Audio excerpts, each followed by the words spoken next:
Hi everyone, my name is Valentina Concu and I'm a PhD student at the Department of German and Russian at Purdue University in Indiana. And today I will talk about the role of the Sardinian literary spring in the intergenerational transmission of Sardinian. This is the outline of my talk. I will start talking about language ideology and intergenerational transmission and the connection between these two. I will then give some historical information about Sardinia and Sardinian. I will talk then about literature in Sardinia and address specifically the role of the Sardinian literary spring in the intergenerational transmission of Sardinian. And then I will conclude my talk with some consideration and some directions for further research. So, language ideology, what is it? Some say the ideology is a reflection of the interest of a particular social class and presented normally as universally true. Some say the ideology is a distortion, a falsity, a mystification of rationalization. And some of them talk about ideology in the terms of connection between power and its legitimation, something linked to the process of sustaining asymmetrical relations of power.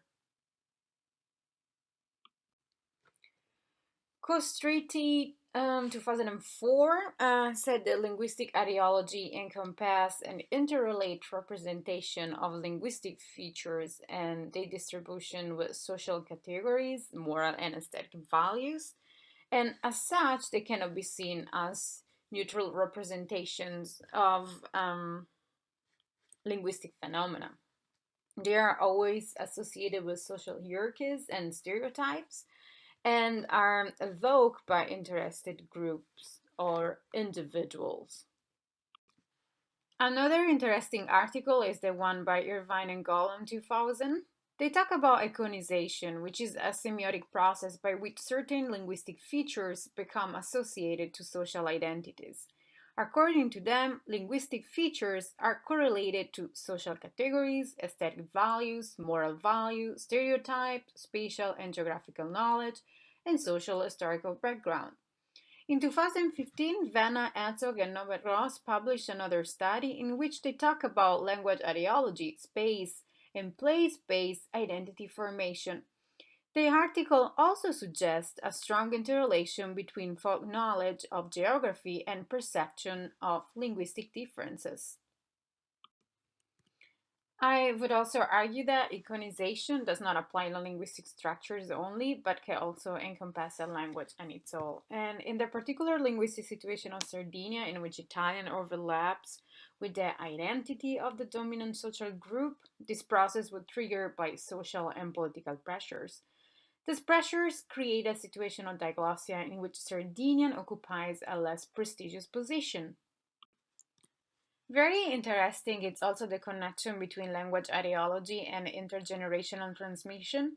In 2003, Campbell and Christian argued that intergenerational transmission of heritage languages, and we could also argue of minority language, it's clearly affected by language ideologies as they interact with the specific circumstances and prospects of heritage language acquisition, maintenance, and reacquisition. I would argue that the same situation is present in Sardinia today, and that's why today Sardinian is a language in danger. But before talking about the language, I would like to give some historical background about Sardinia. During the Bronze Age, the population that lived in Sardinia spoke Proto Sardinian. This language was spoken until the Roman arrived. The Romans brought with them Latin, and from the moment on, we have the formation of Sardinian as a Romance language. After the collapse of the Roman Empire, Sardinia experienced a period of independence, a period that lasted until 49 when the Spanish arrived and colonized the island. In 1714, Sardinia became part of the Kingdom of Italy, and of course, Italian was now the official language. At the same time, a movement was born called Sardismo, with the aim of the creation of a common Sardinian language. The work of such group was interrupted by the fascism that lasted until 1945. After that, and starting from 1938, we have the formation of the Italian Republic, and again, Italian is the official language. The history of Sardinia corresponds and overlaps, of course, with the history of the island itself. Here, I want to just to mention that the moment in which we have the situation of the Gloss in Sardinia corresponds to the moment in which the Italian Republic was founded in 1948. Sardinian has today three different dialect groups. In the south of the island, people speak Campidanese. In the northeast, we have Nuorese, while in the northwest, we have an in between variety between Campidanese and Nuorese. People there speak Logudorese.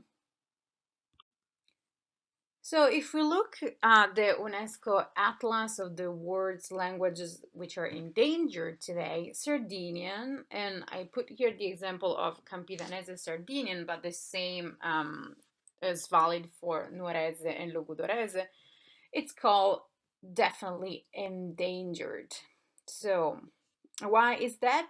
Salminen in 1993 had already claimed that the ability to speak Sardinian has declined from about 80% as very good in the parental generation to less than 50%, recording the same level of ability for their siblings. The change is far more pronounced than from the preceding generation. It's clear the Sardinian today is seriously endangered. Magia 2017 explained today why Sardinian is a language in dangers. And a lot of that has to do with the lack of intergenerational transmission. First of all, parents very often tend to educate their children using a variety they think it is similar to Italian, but it's called Sardinian Italian. Therefore, young Sardinians don't have any ability to speak Sardinian, and they can even speak standard Italian. There are also some forces that are working against the maintenance and the support of Sardinian, which oppose the idea of a common Sardinian language. In a situation like this, I would argue that there are actually some forces that are working for the maintenance of Sardinian. And one of those is, of course, the work of the author of the Sardinian Literary Spring. But before talking about the Sardinian Literary Spring as a movement, I wanted to give some information about literature in Sardinia. When talking about Sardinian literature, we can distinguish between the early modern period and the Sardinian Literary Spring. Among the major figures of the early modern period, we have Grazia Deledda, who received the Nobel Prize for Literature in 1926. Then we have Sergio Azzeni, Enrico Costa, Giuseppe De Sì, and Salvatore Satta. What they have in common of the authors of the early modern period is that they wrote about Sardinian, but they wrote using only Italian. It's very rare that we find any words in Sardinia. Sergio Azzeni, among the others, the one that sometimes used some Sardinian words, but for the rest, the common feature of those writers, it's they talk about Sardinia and they talk about Sardinian culture, but without using any Sardinian at all. The situation changed drastically with the beginning of the Sardinian literary spring. We have authors today such as Salvatore Nifoi, Michela Murgia, Giulio Angioni, Marcello Fois, Flavio Suriga, and Milena Agus. They are not just writing about Sardinia, they are not just setting their stories in Sardinia, but they're also using Sardinia in their writings. And doing that, they're exposing for the first time a lot of Sardinian readers to a language they probably don't know because their parents have decided to don't teach them Sardinian. In this talk, I will focus on three particular authors and on three particular works. I will focus on Sempre Caro by Marcello Fois. I will then talk about Pantumas by Salvatore Nifoi and then by Mal di Pietre by Milena Agus. This is the first chapter of Sempre Caro, Always Dear by Marcello Foix, and the story starts to be narrated in Sardinian Italian. Marcello Foix uses different voices to narrate the event. Of course, we have the voice of Sebastiano, the protagonist, which is a lawyer, so it is educated and can speak in Italian and Sardinian. And then we have the voices of other protagonists. The person who is starting to narrate the event is a villager. He lives in the same place as Sebastiano, but is not as well educated as he is. That's why he speaks in Sardinian Italian. The first sentence that I have highlighted here is a clear example of the influence of Sardinian to Sardinian Italian. In standard Italian, we can have two indirect pronouns put together. So the sentence "a me l'ha raccontata così mio padre" translates roughly in English as "so my dad told me the story to me like that." In Sardinian Italian, and in Sardinian, of course, we can have two indirect pronouns close to each other, but in standard Italian, that's not allowed. The same happened with the second example that I have highlighted. The sentence says "andare a prendersi il fresco," which means to go out and breathe some fresh air. In Italian, we can use prendere il fresco, but in Sardinia, instead of using prendere, we use prendersi, which is the reflective kind of version of the same verb, which doesn't work in standard Italian. Here in this page, we don't have only example of Sardinian Italian, but also of Sardinian itself. Marcello Foix comes from Nuoro. That means that he speaks Nuorese, one of the three main dialects of Sardinian. And of course, in his writing, he uses also this variety. The first example that I have highlighted, which is on the left side of the slide, chi viene dinare compare l'innocente s'avvoga, translated roughly as such as rich people who have a lot of money, always are innocent even if they are guilty of some crimes. And the person who is saying the sentence is the father of the villagers, and as a member of the older generation, it of course able to speak Sardinians. The second example that I have highlighted, this time on the right side of your slide, su dinare non facet legge, which means that the money doesn't do the law, is actually a response of the protagonist, the lawyer. That's a dynamic that it's very common in Sardinia, that even if people know standard Italian when addressing older generation and they have any ability to speak Sardinian, they would answer in Sardinian as well. Here I put some other examples of Sardinian used throughout the text, and the majority of the example, the one put in this slide and the one in the second slide, come mostly from the part where the villager is narrating. So Marcello Foix is aware of the social dynamic of Sardinia and assign different languages to the different protagonists, which is also a reflection of the social status and of the education. The next work I'm going to be talking about is Pantumas by Salvatore Nifoy.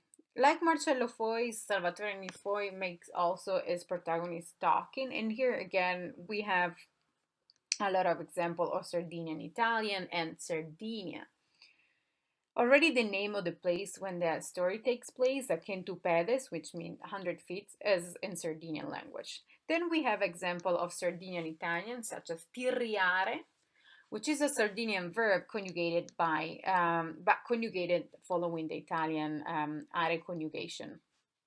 And then we have a panza bodia, which is made with an empty belly, which is a combination between Sardinian Italian, panza, which is also an Italian word for belly, and then bodia, which is an adjective in Sardinia that means empty. In this slide, I put some examples of Sardinian. Like Marcello Foix, Salvatore Nifoy comes also from Nuoro, so he will be using Nuorese in his writing. And like Marcello Foix did, the protagonists, when they speak, when they interact with each other, use a mix between Italian Sardinian and Sardinia. In this slide, I put some other examples of Sardinian Italian, and I would like to talk now about the example that I put in the second paragraph, in the sentence, cosa successa a noi?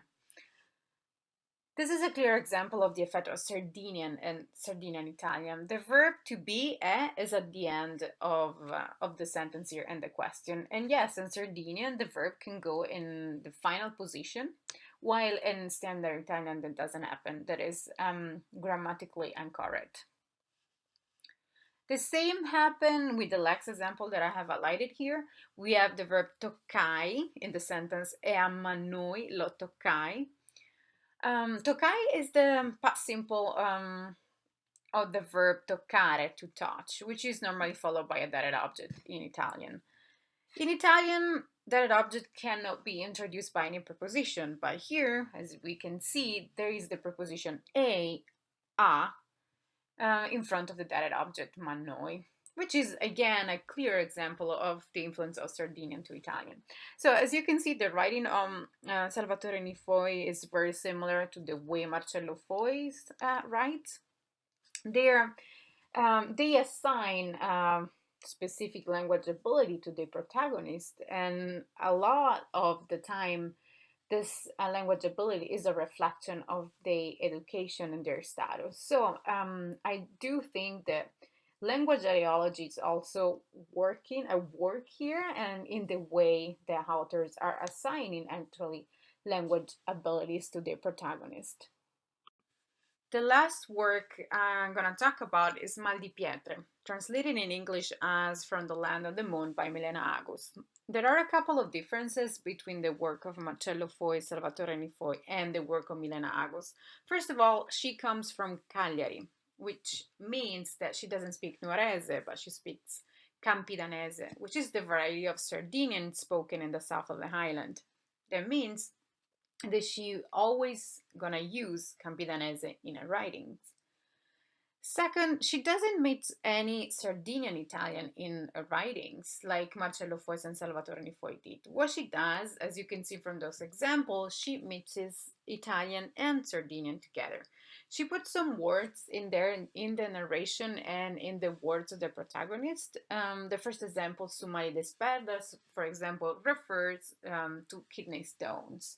Instead of using the Italian word for that, she just used the Sardinian one to show to the readers that are not familiar with Sardinian cultures the way Sardinian refer to kidney stones. But she doesn't use only a couple of words sometimes. In the next slide, I will show you another example of the use that Milena Agus does with Sardinian. In this slide, there are two clear examples of Milena Agus using entire sentences in Sardinian, and every time that she does that, it always happens in dialogues. So while words can appear also in the narration, like I show you in the previous slide, entire sentences in Sardinian appear just in the dialogues between the protagonists. The story takes place right after World War II, so it is normal that people back then, we're talking about 50 years ago, more than 50 years ago, couldn't speak any Italian at all. So Milena Agus is very good in recreating the language dynamic that was present back then in Sardinia. The brief overview of the Sardinian literary spring that I gave in this presentation has shown how authors such as Marcello Foix, Salvatore Nifoy, and Milena Agus are mixing together Italian, and Sardinian in their works. In doing that, they are exposing readers, and here I specifically refer to Sardinian readers, are exposing those readers to a language they probably didn't learn from their parents because their parents decide to not teach Sardinian to them. And that can be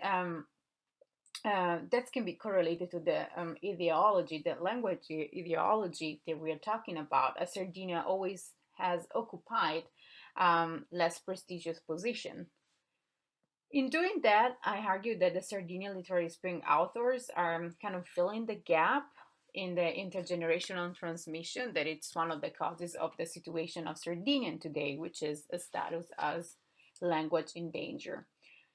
One of the further step in this kind of research is, of course, the study of the diglossia also in social media.